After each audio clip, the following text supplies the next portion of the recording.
大家好，今日就2026年嘅4月19號，咁就剛剛跑完咗11場嘅沙田嘅賽事啦，咁加埋嗰場日本啦，當12場也好，11場也好啦，總之係過足癮啦。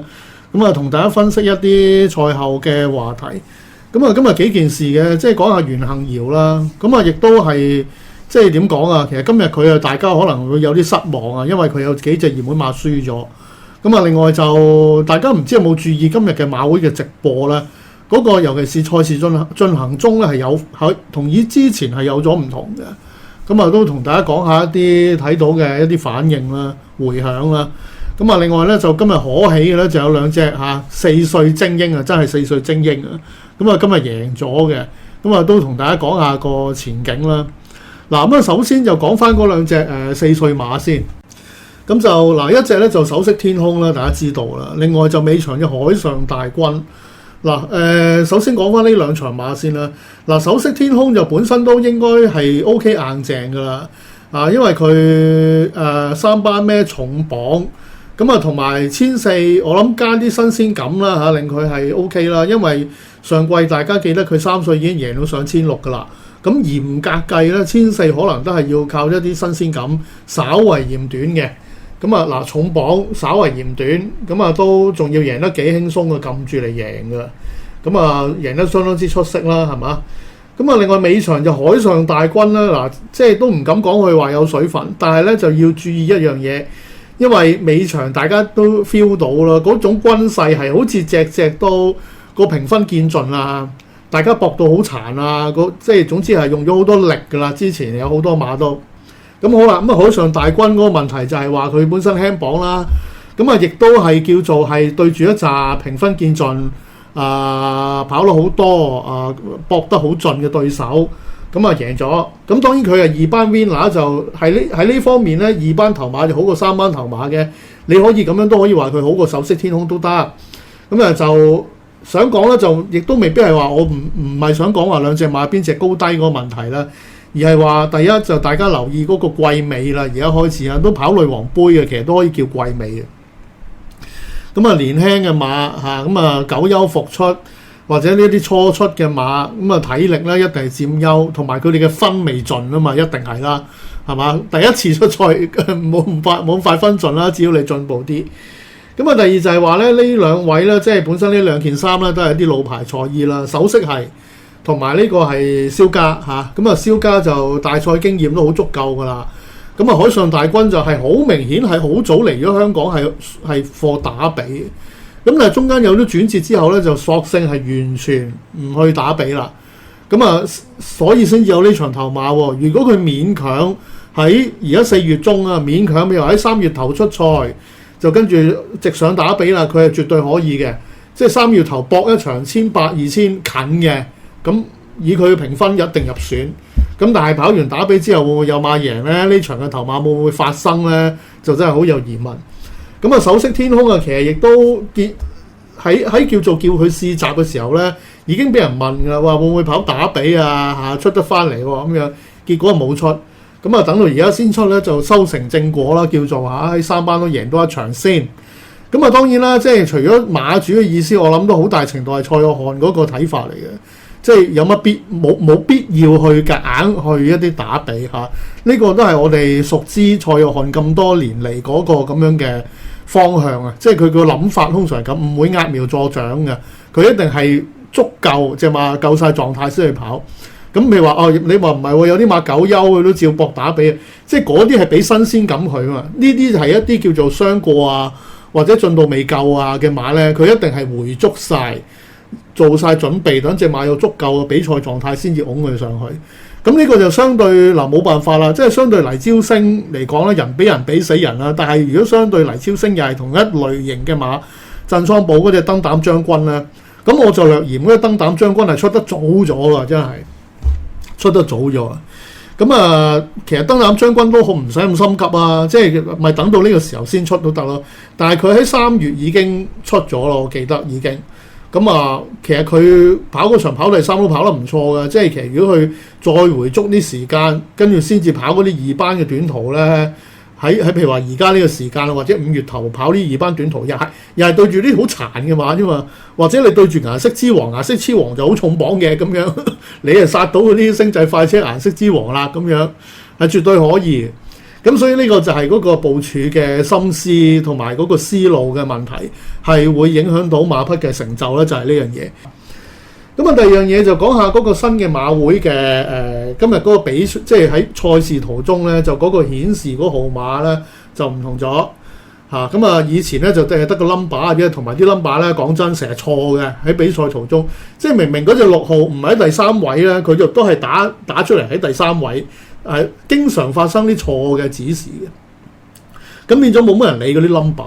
今日唔係喎，今日咧大家即係一逐場慢慢 check 嚇。即係沿途賽事嗰個不論嗰個號碼嘅順序冇錯，亦都加埋彩衣馬名，係令到大家更加容易一目了然嚇。即係好容易就知道自己隻馬去咗邊啦。如果講你喺頭8位嘅話嚇，咁啊另外就賽後咧就嗰個分段時間嘅顯示亦都有少少唔同啦。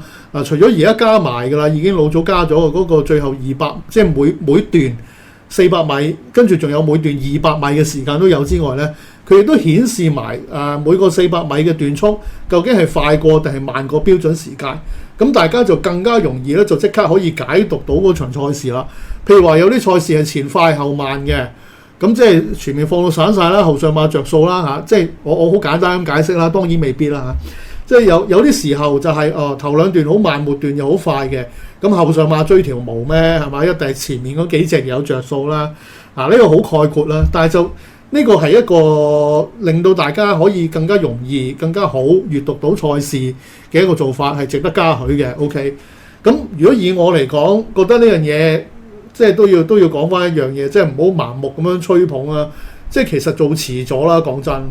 即係好多世界好多馬場，就算呢啲好落後澳洲埠仔或者英國所有馬場啦，即係佢哋顯示咧電視熒光幕顯示嗰啲號碼彩衣有晒㗎啦，基本上即係唔知點解香港係咁遲先至做到呢一步嘅啫。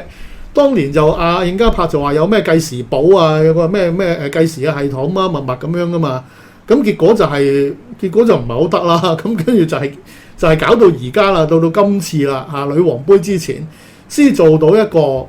以我嚟講，我覺得即係而家先叫做同世界主流賽馬可以接軌，係嘛？咁啊，而家有匯入彩池，全世界咁多人去欣賞香港賽馬嘅時候，係嘛？你而家先做翻一啲同國際接軌嘅嘢，即係叫做有做就好過冇做啦，咁都係好嘅嚇。咁又冇理由話你唔好啊，即係遲到好過冇到啦，或者總算你都叫做到啦嚇。咁啊，跟住咧就講下今日嘅比較 juicy 啲嘅話題，就係袁幸堯啦。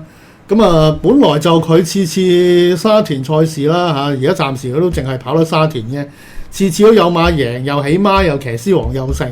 咁啊，今次幾隻馬都有啲飛嘅，咁但係結果今日袁幸堯嘅表現係冇啦嚇，冇表現啦，應該咁樣講。咁啊，有啲就都唔理㗎，有啲評價就都係你一輸就插得好緊要㗎啦嚇。咁因為真係有好多事發生喺佢身上嘅，今日好湊巧。第3場嘅飛輪霸出閘慢咗啦。咁跟住啲君達德就全程3碟，跟住又解話解咗一大輪嘅。咁啊，跟住嗰隻有愛心得就冇出到閘，即係個人冇出到閘喺 OK， 即係當唔知墮馬定咩啦。即係總之就搞笑啦呢單嘢。咁啊，好似真係好當刻啦，係嘛？咁啊有啲評價就話佢差啦，係咪？嗱，咁係咪差咧？咁樣講真就你譬如話一隻馬出閘慢咗啊。有啲話，譬如話賣唔到要走3碟咧，都要睇清楚係咪真係騎師冇盡力，或者係佢一啲腦筋上或者啲策略上犯錯先。咁如果譬如話站在呢3隻馬嘅 case 咧，嗱飛輪霸啲慢閘咧，其實飛輪霸開始之前幾次有啲未必次都咁快，其實應該係咁樣講，佢嘅狀態唔算特別突出嘅。就算上次喺泥地啦。佢都唔係話嗰種好 sharp 嘅嗰種出閘，係沿途比住走，都唔係可以輕鬆自己帶啦。落到4班啦，已經減咗10磅，照計都可以輕鬆自己帶，但係佢都不能夠做到呢樣嘢。即係馬係有啲叫做厭戰也好，體力差咗也好啦，慢閘係身體語言嚟嘅。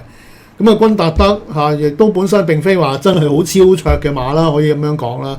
即係大家就覺得佢均速馬減10磅好着數，同埋近排都有 form 跑第2、第5咁樣減10磅應該得啩咁樣。咁啊，結果事與願違啫。咁啊，有愛心得嗰度咧，嗱結果咧有愛心得就即係吉馬過終點啊，就可以退飛嘅。嗱，通常咧，譬如話嗰啲出閘墮馬、出閘有意外嗰啲咧，通常都冇退飛。嗱，而家我手上就即係或者應該咁，佢而家賽後報告未出到嗰場啊。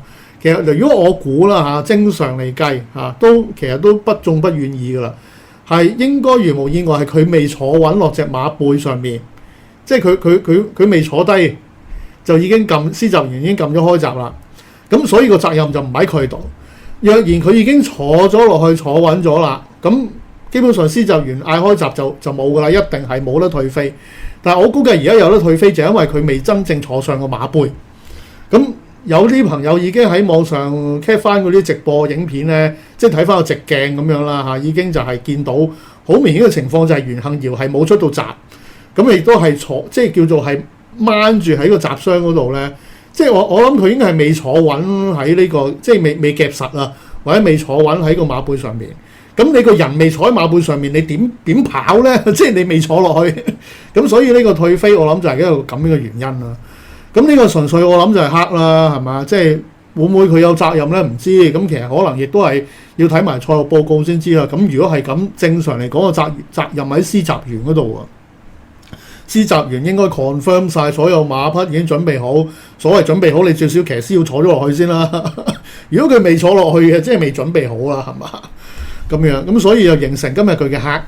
嗱咁啊，仲有一個咧就趣聞啦，就叫做啦咁啊就唔知個賽後報告改翻未？就係飛輪霸啦第3場嘅賽後報告咧，就袁幸堯又解釋就話隻馬要縮程角逐會更合發揮嘅。咁啊拗頭啦，飛輪霸今次跑1000喎，咁仲要縮咩程咧？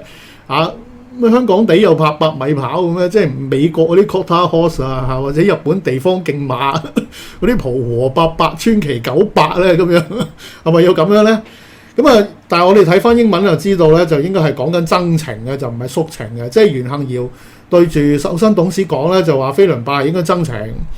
咁啊，唔知點解中文嘅譯本咧就變咗縮程。咁我哋就即係而家馬會都仲係話以英文嗰個為作準嘅。咁啊，大家就當笑料一宗啦。咁但係就好似黑到咧，連馬會翻譯都玩鬼佢咁樣，點樣縮程啊？縮成點先得？已經跑緊1000啦，係嘛？咁呢個係黑啦，純粹係嘛？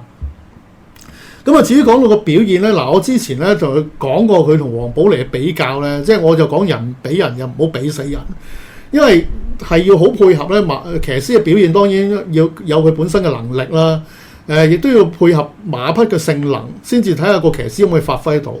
即係譬如話，之前你黃寶嚟經常你俾啲後上馬佢跑，佢跑啲咩俾你咧？即係一支箭，你想佢點擺前啊？係嘛？嗱，今日有啲放頭馬俾佢啦，嗰啲領創動力啊，俾佢放到頭跑。聖萬金一味係肥嘅啫，雖然今日放唔到頭，但係佢都係跑速度噶嘛。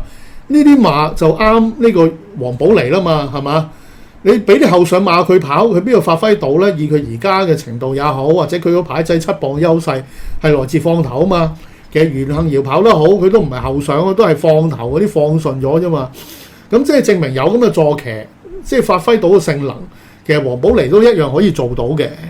即係如果之前譬如話一袁幸堯手風順嗰幾次就即刻話黃寶嚟唔掂啊渣嗰啲咧，即係其實我覺得又唔好咁講，即係唔好純粹以一次嘅表現去定個騎師嘅能力高低咯，而係都要睇翻個馬匹。今日黃寶嚟係有啲適合佢發揮嘅馬匹，領創動力聖萬金，咁佢都可以做到嘅。咁如果淨係計今日表現，係咪叫做袁幸堯要執笠就黃寶嚟好過佢咧？即係我諗大家又未必會咁講係嘛？咁即係調翻轉亦然咯，係嘛？亦都係咁樣咯。咁所以有時就係話評價騎師嘅表現唔係淨係一次嘅得失咧就可以斷定嘅。係要長期啲睇，同埋有時都要睇好多其他嘅因素，例如馬嘅能力同埋性能嘅。咁啊，兩位女騎師都要加油啦嚇。咁啊，多謝大家收睇，我哋下次再見，拜拜。